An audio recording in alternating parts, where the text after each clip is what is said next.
علی بھائی اگلا سوال ہے، پچھلے دنوں میرے ماں باپ مجھ سے ملنے باہر کے ایک ملک سے پاکستان آئے۔ اسی دوران مجھے کھانسی اور بخار کی شکایت ہوئی تو ٹیسٹ کرنے پر میرا کرونا وائرس کا ٹیسٹ پازیٹیو نکل آیا۔ اسی دوران میرے امی ابو کو بھی سیم تکلیف ہوئی اور ان کے ٹیسٹ بھی پازیٹیو نکل آئے۔ ہم تینوں کو گورنمنٹ کی جانب سے قرنطینہ سینٹر میں شفٹ کر دیا گیا۔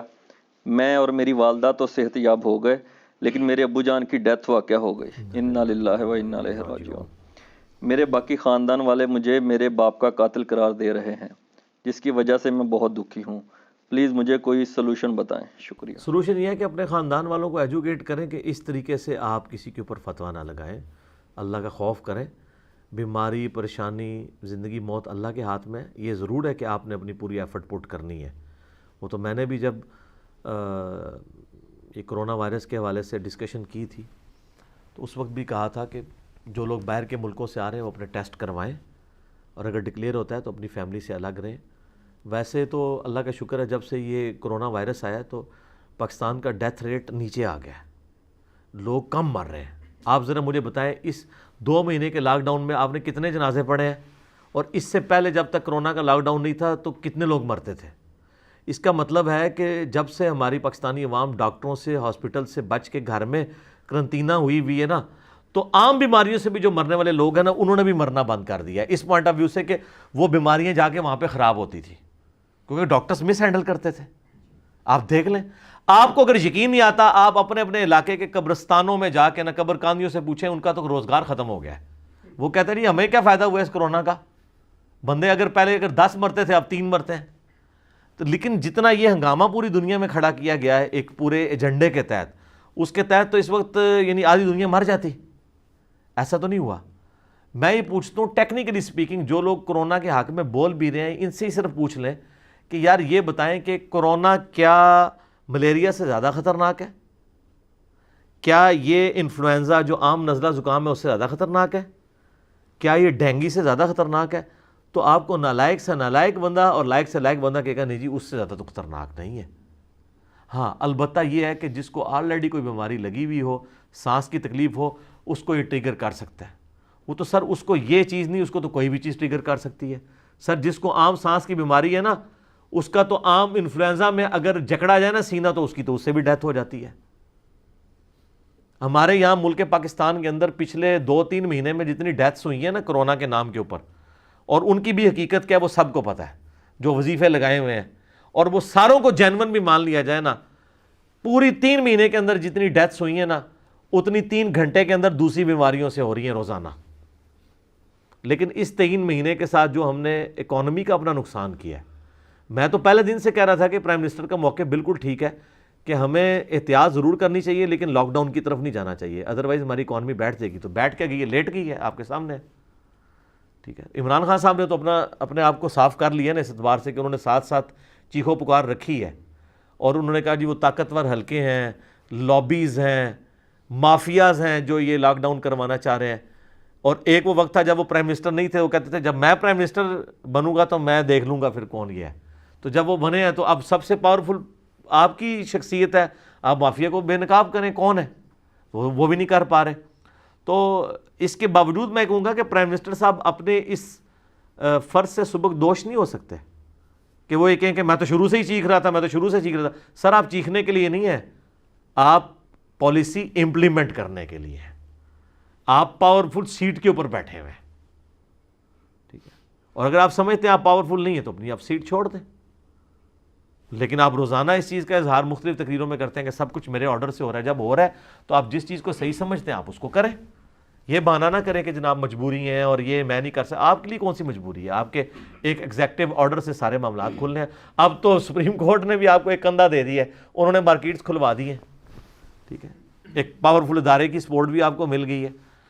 تو رہا یہ سوال، اس قسم کے کئی ایک ایکٹیویٹیز ہمارے ملک کے اندر ہوئی ہیں، اور اب جو لوگ باہر بیٹھے ہوئے ہیں وہ ماں باپ ان کے یہاں آتے ہیں، پہلے تو یہ کسی کو کنفرم نہیں کہ ہو سکتا ہے وائرس وہی لے کے آئے ہوں اور وہ کیریئر ہوں، بعد میں وہ ریزروائر والا ایشو ہو گیا ہو۔ اگر یہاں سے بھی کسی کو لگا ہے تو ظاہر ہے کہ کوئی بھی اپنے ماں باپ کے لیے ایسی ایکٹیویٹی پرفارم نہیں کرنا چاہتا۔ باقی اگر کسی کو کسی سے وائرس لگ گیا تو اس کی وجہ سے اب یہ نہیں ہے کہ اس کے اوپر آپ قتل کا فتویٰ لگا دیں کہ اس نے قتل کر دیا اس کا. ان کی والدہ کو ہوا وہ بھی تو ٹھیک ہو گئی ہیں نا. ونس جب کوئی معاملہ ایکسٹریم تک پہنچ جائے نا, پھر آپ نے یہی کہنا ہے جو اللہ کی مرضی. پہلے آپ نے پوری اپنی احتیاط کرنی ہے, علاج بھی کروانا ہے, ایکٹیویٹی پرفارم کرنے کی کوشش بھی کرنی ہے کہ کوئی اس طرح کا معاملہ نہ ہو. لیکن وہ مسلم شریف کی جو حدیث ہے نا, اے ابو ہریرہ اپنے لیے نفع مند چیز کے لیے کوشش کرنا, کاہلی نہ کرنا, سستی نہ کرنا, اور اللہ سے مدد مانگنا. اس کے باوجود اگر رزلٹ تیرے اپوزٹ آ جائے تو پھر یہ نہ کہنا کہ اگر میں یہ کر لیتا تو یہ ہو جاتا, اگر میں وہ کر لیتا تو وہ ہو جاتا. اگر مگر شیطان کا دروازہ کھول دیتے ہیں. یہ مسلم شریف میں تقدیر والے چیپٹر کتاب القدر کے اندر آخری حدیث امام مسلم لے کے ہیں. یہ پورے تقدیر کے مسئلے کو حل کرتی ہے. تقدیر کا مسئلہ یہ نہیں ہے کہ آپ نے پڑھائی لکھائی کی نہیں ہے, اینڈ پہ دعائیں کرتے رہے اور فیل ہو گئے اور کہتے ہیں جو اللہ کی مرضی. نہیں, آپ نے ایفرٹ پٹ کرنی ہے, سب کچھ کرنا ہے, پھر بھی اگر رزلٹ آپ کے خلاف آئے پھر آپ نے کہنا ہے جو اللہ کی مرضی. یہاں پہ بھی انہوں نے علاج کرایا, سب کوشش کی, الٹیمیٹلی یہ ہو گیا. اور پھر اب ان کے ریلیٹیوز ان کو یہ مردہ الزام ٹھہرا رہے ہیں, تو ان کو کہیں کہ یہ ایکٹیویٹی آپ نہ کریں. اگر آپ مسلمان ہیں تو آپ کا یہ یقین ہونا چاہیے. قرآن حکیم میں سب سے زیادہ شد و مت کے ساتھ یہی ٹاپک ڈسکس ہوا ہے کہ زندگی موت کا مالک اللہ ہے. کلو نفس ذائقۃ الموت, یہ آیت کئی دفعہ قرآن میں آئی ہے. پھر یہ آیت بھی کئی دفعہ ریپیٹ ہوئی ہے کہ جب کسی کی موت کا وقت آ جائے گا تو نہ ایک لمحہ آگے ہوگا نہ ایک لمحہ پیچھے ہوگا. یہ مسلمان کا بنیادی عقیدہ ہے. جس طرح ہمارا یہ بنیادی عقیدہ ہے نا کہ اللہ ایک ہے, اس طرح یہ بنیادی عقیدہ ہے کہ اگر میری زندگی 63 سال اور اتنے دن لکھی ہے, 1 گھنٹہ اس میں اضافہ نہیں ہو سکتا اور کوئی دنیا کا بندہ اس میں کمی بھی نہیں کر سکتا. ورنہ خالد ابن ولید جنہوں نے 100 سے زیادہ جنگیں لڑی ہیں, ان کے تو بہت چانسز تھے, اور وہ پیچھے بیٹھ کے نہیں لڑتے تھے, آگے جا کے لڑتے تھے. شہید تو نہیں ہوئے, بستر مرگ پہ فوت ہوئے ہیں. اس طرح تو نہیں ہوتا ہے. موت جب آنی ہے وہ تو آنی ہے. سورۃ النساء میں آیا ہے کہ اگر تم اپنے آپ کو مضبوط قلعوں میں بھی بند کر لو نا, موت وہاں پہ بھی آ کے رہے گی. سورہ آل عمران میں آیا کہ منافقین نے کہا کہ ہم نے تو اپنے بھائیوں سے پہلے ہی کہا تھا کہ غزوہ احد میں نہ شریک ہو, مر جاؤ گے. تو اللہ تعالیٰ نے فرمایا کہ اگر تم لوگ جو گھروں میں بیٹھے رہے ہو یا واپس آ گئے ہو منافقت دکھاتے ہوئے, اگر تمہاری موت بھی لکھی ہوتی نا کہ اتنی تمہاری عمر تھی, تو تم نے خود بخود اپنی مقتل گاہوں کی طرف کھینچے چلے آنا تھا. اور آئے ہیں مقتل گاہوں کی طرف کھینچے چلے آئے ہیں لوگ. جنہوں نے بچنا تھا وہ بچ گئے. دیکھیں کتنے بڑے بڑے صحابہ تھے, شروع کی جنگوں میں شہید ہو گئے, اور کتنے لوگ ہیں وہ 70 80 90 100 سال کے اندر جا کے فوت ہوئے ہیں. عبداللہ بن عمر دیکھیں, غزوہ احد سے لے کے جنگ قادسیہ, یرموک, اور کتنی جنگوں میں شریک رہے ہیں, لیکن 74 ہجری تک زندہ رہے ہیں.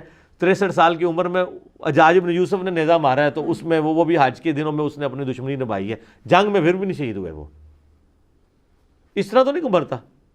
انس ابن مالک 93 ہجری میں جا کے فوت ہوئے ہیں. ٹھیک ہے. ابو طفیل عامر بن واصلہ جنگ جمل صفین نہروان لڑی ہوئی ہے انہوں نے. حضرت علی 40 ہجری میں شہید ہوئے ہیں, اور ابو طفیل عامر بن واصلہ جو ہیں وہ 110 ہجری میں فوت ہوئے ہیں, جنگ صفین کے 70 سال کے بعد. اس دوران بھی کئی جنگیں لڑی ہیں.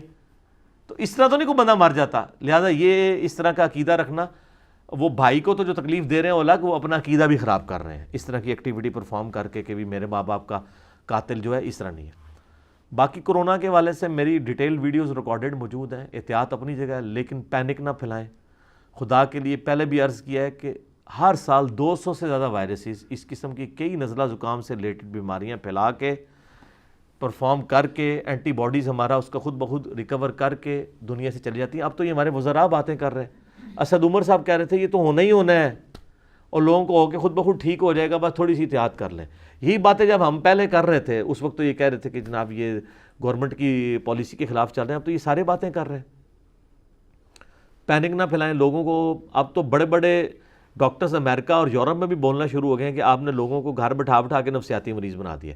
کئی جگہ تو ڈیٹا ہے کہ جب سے انہوں نے لاک ڈاؤن کھولا ہے تو ان کی وہ شرح اموات نیچے آ گئی ہے.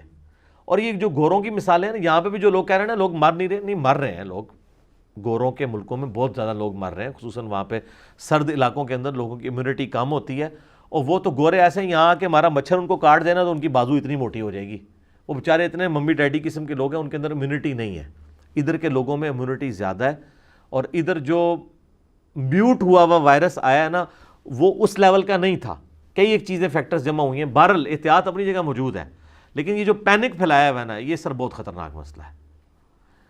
اب بھی ان کو چاہیے ایمانداری سے ہی انہوں نے گھسیٹ گھساڑ کے جو 1000-1500 بندہ بنایا ہے 3 مہینے میں اتنی محنت کر کے، اس کا ذرا نا ایمانداری سے نا اس کا بریک اپ ہمیں دیں کہ ان میں سے کتنے لوگ کتنی عمر کے تھے، ان کو پہلے کون کون سی بیماریاں تھیں، تو شاید یہ 1.5 بندہ بھی نہ نکال سکے جو صحت مند مرا ہو 1,500 میں سے، وہ نہیں بریک اپ، اور باہر کے گورے بھی نہیں دے رہے۔ وہاں تو پوری کانسپریسیز چل رہی ہیں کہ انہوں نے اولڈ ایج ہاؤسز کا خرچہ ختم کرنے کے لیے 80 90 سال کے سارے بندے فارغ کر دیے۔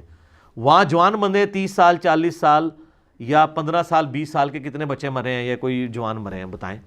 کوئی بھی نہیں۔ یہاں پہ بھی ٹھیک ہے، لوگ کہیں مرتے ہیں، کوئی اگر تگڑا بندہ مر جائے تو ان کی لاش ان کے حوالے کر دیتے ہیں اور ان کو اینٹی کرونا لکھ دیتے ہیں کہ کرونا سے نہیں مرا، جو غریب مر جاتا ہے اس کو کرونا کے کھاتے میں ڈال کے کر دیتے ہیں کمائی کے لیے۔ ہر طرح کے اچھے برے لوگ موجود ہیں۔ بہرحال کچھ جینون بھی مرے ہوں گے، وہ کرونا سے بغیر بھی انہوں نے مرنا تھا، اور بیماریوں کی وجہ سے بھی لوگ مر رہے ہیں، لوگ مرتے ہیں ایکسیڈنٹس کی وجہ سے مرتے ہیں، تو ان میں سے یہ بھی مر گئے، ہم ان کے لیے بھی دعائیں مغفرت کرتے ہیں۔ ویسے مجھے کئی لوگوں نے یعنی میسیجز بھی کیے تھے کہ جی کچھ لوگ اس دوران فوت ہوئے ہیں کرونا کے ذریعے بھی، باقی امراض کے ذریعے، ان کے لیے دعائیں مغفرت کر دیں، ان کے لیے بھی کر دیں جتنے لوگ فوت ہوئے ہیں دنیا میں۔ اللہم انی اسألک بانک انت اللہ لا الہ الا انت الاحد الصمد الذی لم یلد ولم یولد ولم یکن له کفوا احد، اللہم صلی علی محمد وعلی آل محمد، اللہم اغفر لحینا ومیتنا وشاہدنا وغائبنا وصغیرنا وکبیرنا وذکرنا وانثانا، اللہم من احییتہ منا فاحیہ علی الاسلام ومن توفیتہ منا فتوفہ علی الایمان۔ اے اللہ جن جن بھلائیوں کا سوال تیرے محبوب علیہ السلام نے کیا پوری دنیا کے مسلمانوں کے حق میں قبول و منظور فرما، جن جن چیزوں کے شر سے تیرے محبوب علیہ السلام نے تیری پناہ طلب کی پوری دنیا کے مسلمانوں کو عطا فرما۔ اے اللہ یہ جو کرونا وائرس کی آزمائش اس امت پہ آئی ہے اور باقی آزمائشیں بھی اے اللہ چاہے مسلمانوں پہ آئی ہیں غیر مسلموں کے اوپر آئیں، اے اللہ انسانیت کو ان آزمائشوں سے اے اللہ چھٹکارا عطا فرما۔ اے اللہ جو مانگا وہ بھی عطا کر دے، جو نہ مانگ سکے ہمارے حق میں بہتر ہے تو ہمیں بن مانگے عطا فرما دے۔ وصلی اللہ علی النبی الکریم وعلی آلہ وصحبہ اجمعین الی یوم الدین، آمین۔ ٹھیک ہو گیا؟